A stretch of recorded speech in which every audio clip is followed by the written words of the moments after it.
Okay, now let's talk about inverse Laplace transformation. We are using the Laplace transformation to analyze the systems, linear time invariant systems, and the system responses is going to be calculated in S domain, simply multiplication of the impulse response and the input in S domain signal. Once we have this system response in S domain, we need to bring it back to the time domain by taking the inverse Laplace transformation. Most of the time, we are going to have a signal y of s will be a fraction of two polynomials. At the numerator, I can have in most general way an for nth order system an minus 1 s to the power of n minus 1 is polynomial of s with some coefficients a sub i's. In the numerator will be similar polynomials of bm times s to the power of m, and it will go all the way to b0. For proper causal signals and systems, we will always have n is going to be greater than or equal to m. And now we will have to know how to take the inverse transformation of such a generic nth order system with two polynomials. The easiest way to attack this problem to get the inverse Laplace transformation is to break it down to first order fractals, and then use the association of the first order polynomials and their Laplace transformation pair, and then use the linearity property and to sum them together to get the final Laplace transformation. We can break it down to first order cores or kernels of nth order polynomials by, for example, c1 over s plus a1 plus c2 over s plus a2 plus cn over s plus an form. Here a sub I and c sub I all are complex numbers, and we assume that ai is different than aj for all I not equal to j, which means that poles are distinct. For this case, what we obtain here is a simple core. We will call this partial fraction expansion.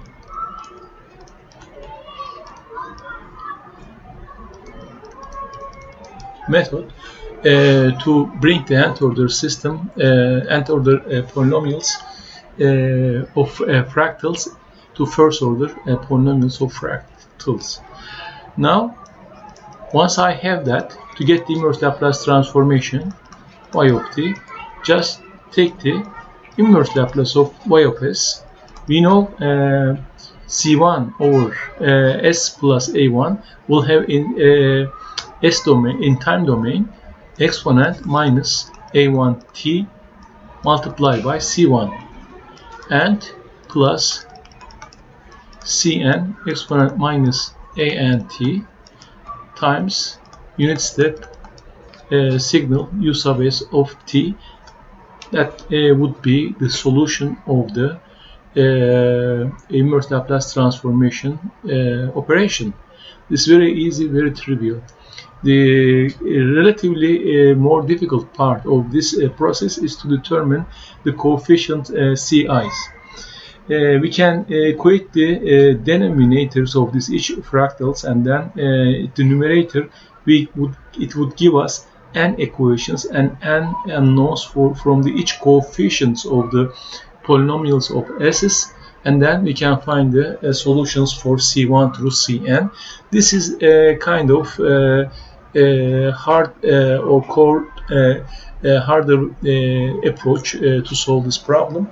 Elegantly, we can find for any ci, for example, for c1, if I get y of s multiplied by s plus a1 times y of s, I would get from this line, I would get c1 plus s plus a1 multiplied by the rest of the terms.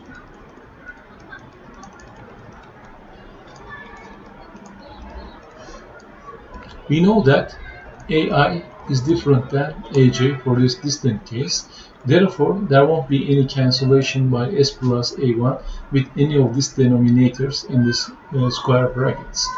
If I evaluate this multiplication at s is equal to minus a1, which would make this multiplier 0, or this multiplier becomes 0, so that the entire term will be equal to 0, and this is going to be equal to c1. So I can use this approach to find the coefficient c1 for any c sub I. We can do the multiplication of the denominator of c s plus a sub I times y of s would give us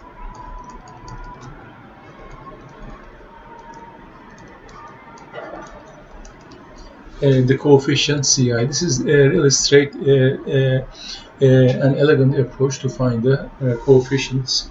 Let's do an example, and here let's say that we have y of s is given to us by s times s plus 1, s plus 3, third order polynomial, and let's say that we have s plus 2, s plus 4 with the numerator. And to get this core basic structures of first order systems or denominator polynomials, I would get the partial fraction expansion c1 over s plus c2 over s plus 1 plus c3 over s plus 3. Since all the poles at 0, minus 1 and minus 3 are all different than each other, distinct. So I can use this approach to find out, to express this in partial fraction expansion, and then get the inverse Laplace transformation easily. To find the coefficient for C1, I multiply s by y and evaluated this multiplication at s is equal to 0. I have 2 times 4, 1 times 3, 8 over 3. For C2, I do the same approach, s plus 1 multiplied by y. S is evaluated at the pole locations minus 1. When we do that, we will have 1 times 3 divided by minus 1 times 2. So I have minus 3 over 2 for C2, and the last coefficient C3 is going to be multiplication of s plus 3 by y of s. This result is going to be evaluated at minus 3, and the result will be minus 1 times 1 divided by minus 3 times minus 2. So minus 1 over 6.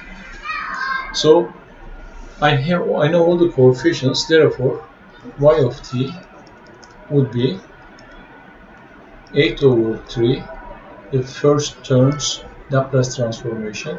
The second one is equal to ct over a exponent minus t. C2 was minus 3 over 2 exponent minus t, and the third one is minus 1 over 6 exponent minus 3t u sub st. We find the inverse Laplace transformation of this signal. Now let's consider the case that we might have some poles that are repeated, multiple poles at certain locations.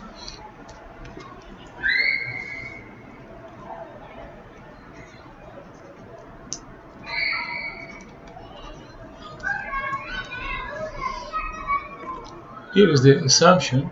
We have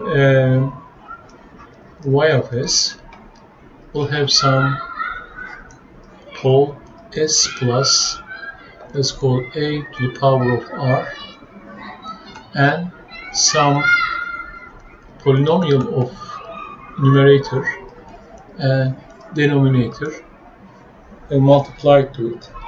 And when we do the partial fraction expansion, I'm going to just consider how we can split this s plus a to the power of r terms in the partial fraction expansion. Here d of s has only distinct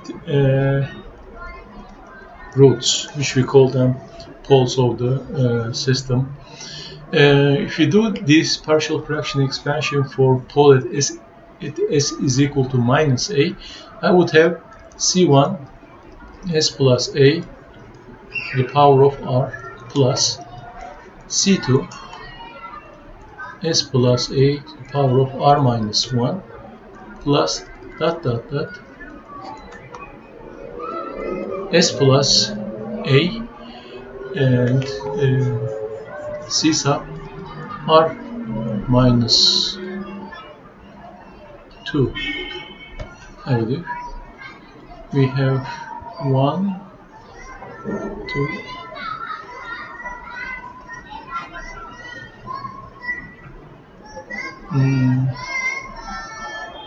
this will be r.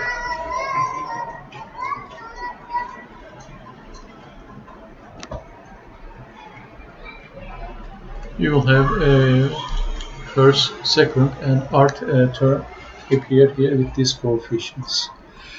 And the rule for finding this plus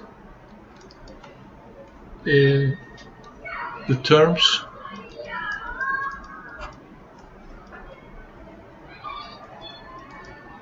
coming from n of s and d of s. Since they are distinct, we already seen how to handle the remaining part. The coefficients here, c sub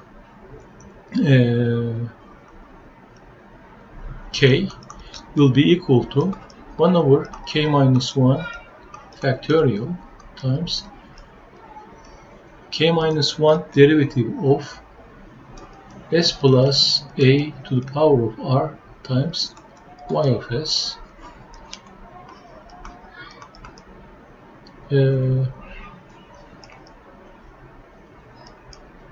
dt k minus 1. Let's make it a little bit clear. Okay, if we apply this formula, it will give us all these unknown coefficients. An example,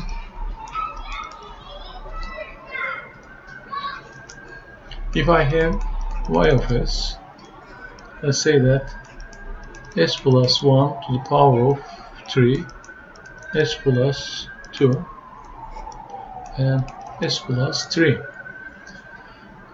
If I wanted to make this find inverse Laplace transformation of y of s in this example, I'm going to try to attempt to write the partial fraction expansion of these terms.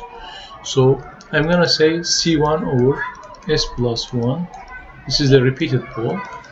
So I'm going to have another c2 plus s plus 1 squared plus c3 s plus 1. These three terms will correspond to third order, three repeated poles for pole location at minus 1, s plus 1 cube.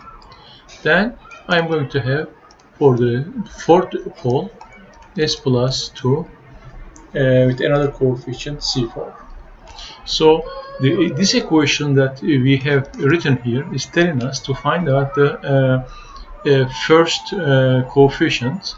We get the zeroth derivative. Basically, what you do, c1 will be equal to s plus 1 cube y of s. S is evaluated at minus 1. If we do that, I have here minus 1 plus 3, 2, over 1, 2. We find the first coefficient. For the before I proceed, let me show the intermediate steps. If I do that, I have after the multiplication s plus 3 over s plus 2. S is equal to minus 1. And if I do that, I get value 2. Now, to find out the second coefficient, C2, I get partial derivative of this term, s plus 3 over s plus 2, evaluated at s is equal to minus 1. So this will be s plus 2 minus s plus 3 divided by s plus 2 squared. If you do this, s will cancel each other out. I will have minus 1 s plus 1 2. There is no squared at s is equal to minus 1. And if I put here minus 1, I will have 1 squared 1. This is equal to minus 1. So to find out the final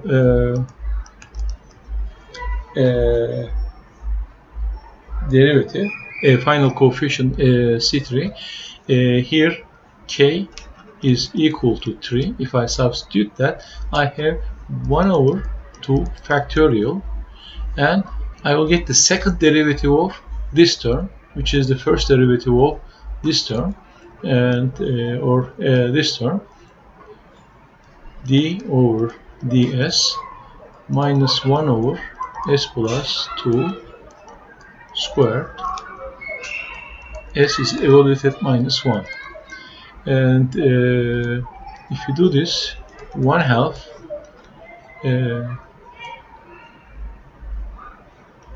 2s plus 4 over s plus 2 fourth order, or if I take the s2 factor it out, they will cancel 2. S plus 2 will cancel with this guy, and it will be 1 over s plus 2 cube. S is evaluated at minus 1, so this is equal to plus 1. And finally, the last coefficient in y, which is C4, is equal to s plus 2 times y of s. S is evaluated at minus 2. Let's calculate this. I have minus 2 plus 3 is equal to 1 over minus 1 cube minus 1.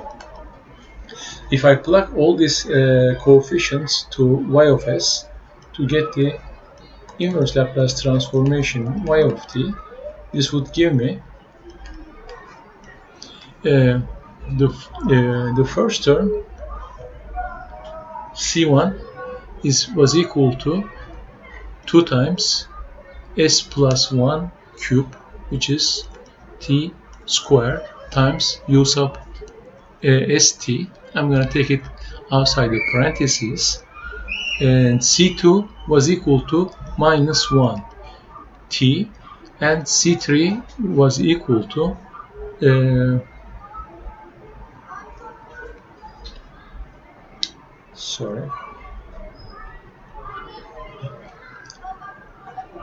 minus t plus 1 exponent minus t u sub s t minus C4, which is equal to minus 2t u sub s of t. We find the inverse Laplace transformation of this sigma. So this is the useful formula which we can use it or approach to handle some repeated poles. To avoid the complex arithmetic when we have the complex poles, if we go back to y of s representation, if I have the signal, general signal is given is in this form.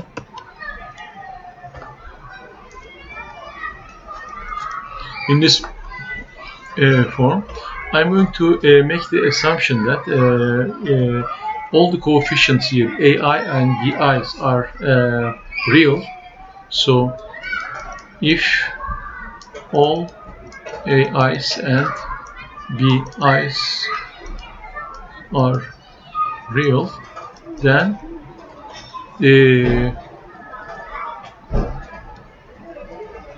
all poles are real or complex conjugate.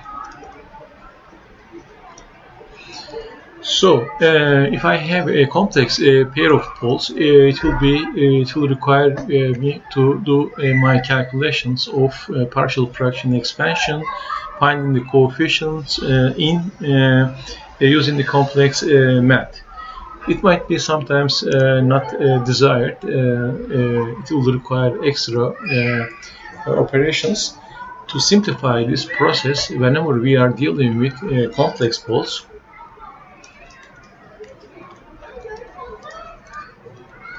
complex conjugate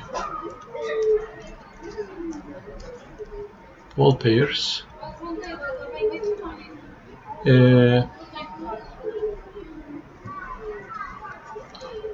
maybe evaluated at the same time.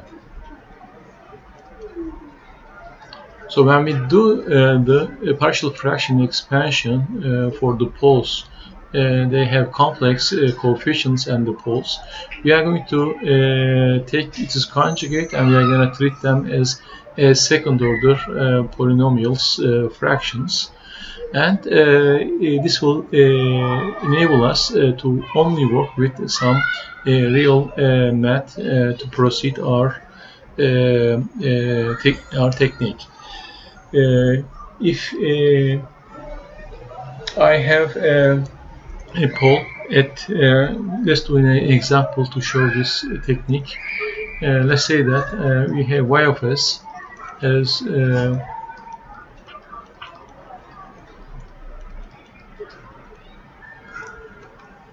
one complex conjugate poles and one real pole, and we have third order system. If you look at the poles of this second order polynomial, we are going to see that this can be minus 2 plus and minus j, two pole locations, and I have another pole at minus 2.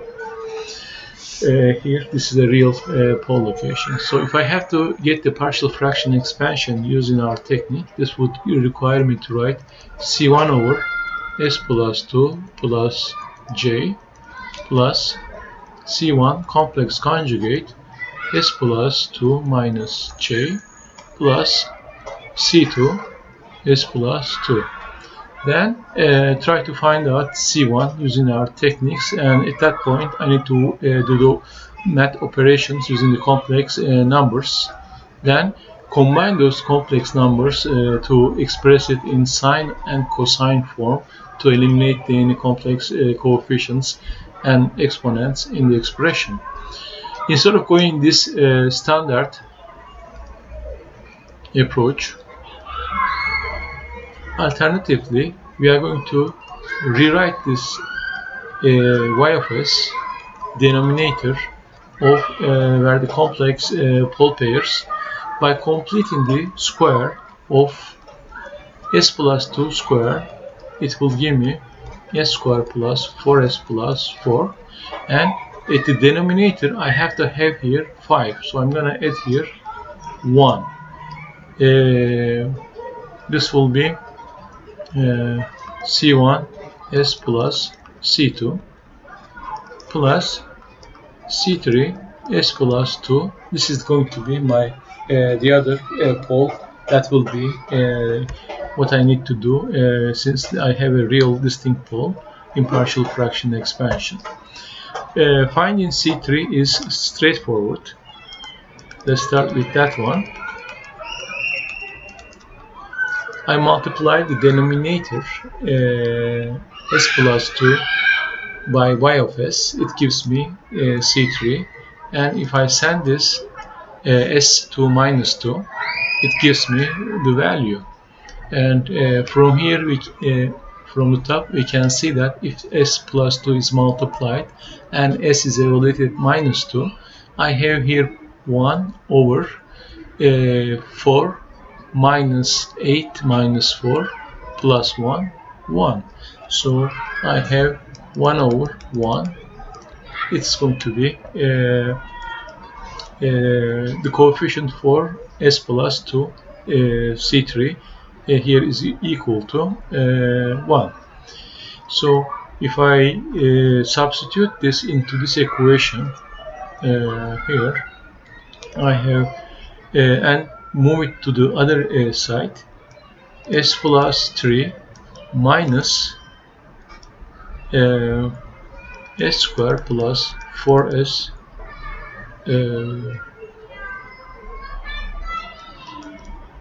plus 5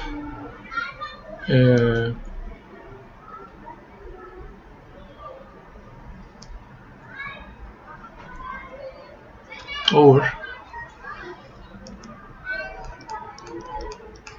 S plus 2 times S square plus 4S plus 5 equals C1S plus C2 over S plus 2 square plus 1.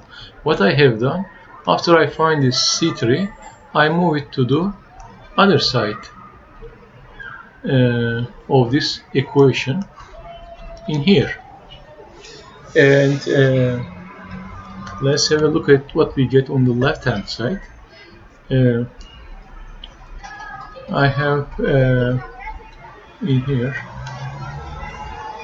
minus S square minus 4 plus S minus 3S plus minus 2. I'm gonna put a pause here, make all these minuses plus plus plus, and take the minus sign out. S plus 2, S square plus 4S plus 5. And if I look at the multipliers of this term, this is actually S plus 2 times S plus 1 divided by S plus 2 times S square plus 4S plus 5. These cancel each other out, and this is supposed to be equal to this term here. And when we look at the coefficient for S, which is C1, C1 is equal to 1, C2 is equal to 1, we find the coefficient of the complex terms, complex conjugate pole pair numerator. And I had minus sign here. I think I neglect that one. Let's make this minus sign. Okay, good. Now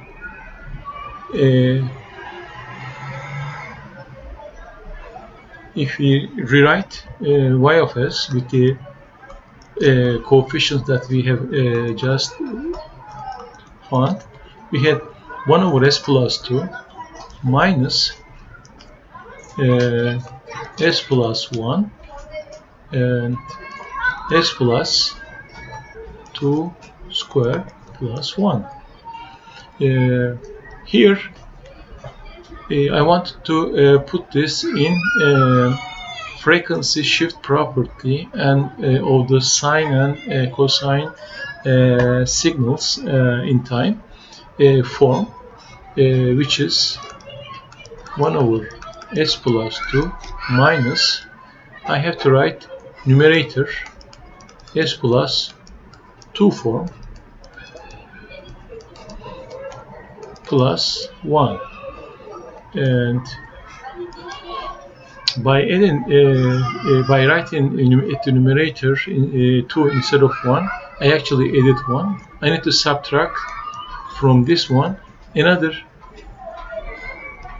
1, s plus 2 square plus 1, so that this equality will match the coefficient of this term, s plus 1, I'm going to obtain in both sides.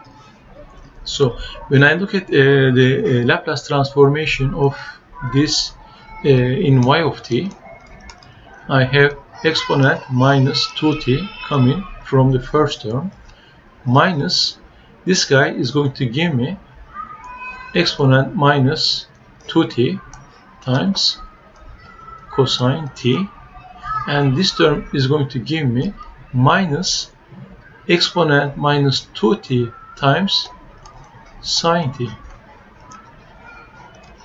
all multiplied by unit step signal. And this is how we can reach the solution when we have the repeated poles in inverse Laplace transformation. Now we are going to move on to do system response.